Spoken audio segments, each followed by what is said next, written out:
Hi, I'm Alan Matthews. I deliver training courses for HIT.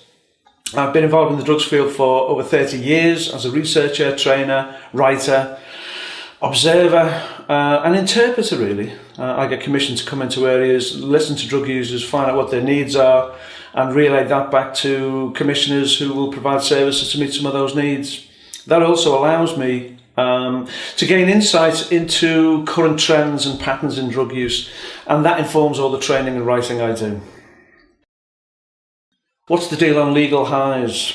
Because this seems to be the topic that's captured everybody's imagination over the past 5 or 6 years. Legal highs is a misnomer, a bit of a red herring really, because a lot of the substances that were formerly legal have now been banned.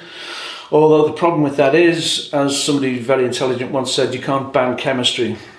The more the government prohibits these substances, the more underground chemists will begin to design drugs that are slightly outside of the law. The problem with that is that we don't know the long-term effects of these substances. So the course I run is a one-day course, looking first of all at youth culture, trying to understand why young people would take an anonymous white powder. Why on earth would anyone do that?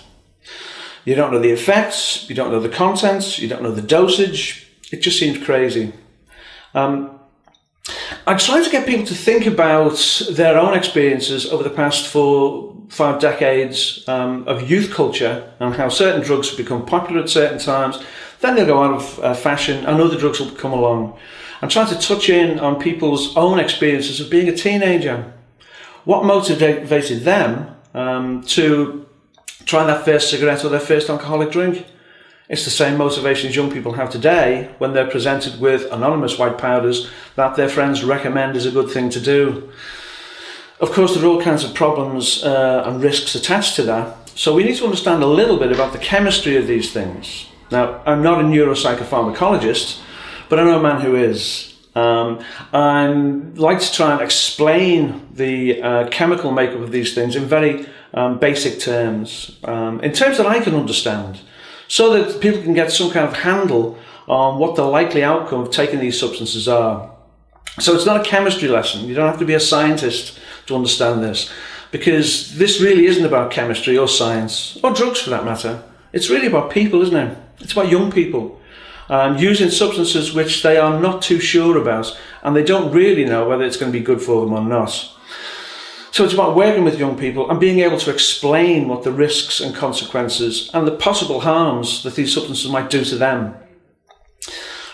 Part of the afternoon is spent looking at how we can actually identify what the risks from some of these substances might be. We do a simple exercise around identifying risk, but also trying to figure out interventions that might help to reduce harm. If you're working with the young people, if they're determined to go ahead and use substances what they're not quite sure about, it's important that we have an opportunity to help them to understand what the risks and consequences might be. There are strategies we can put into place to help people to understand through education and prevention work what the potential for harm might be. There are also some treatment options for those people who might be experiencing problems, so we need to consider those as well. What can service providers do to help young people who may be experiencing problems around these substances?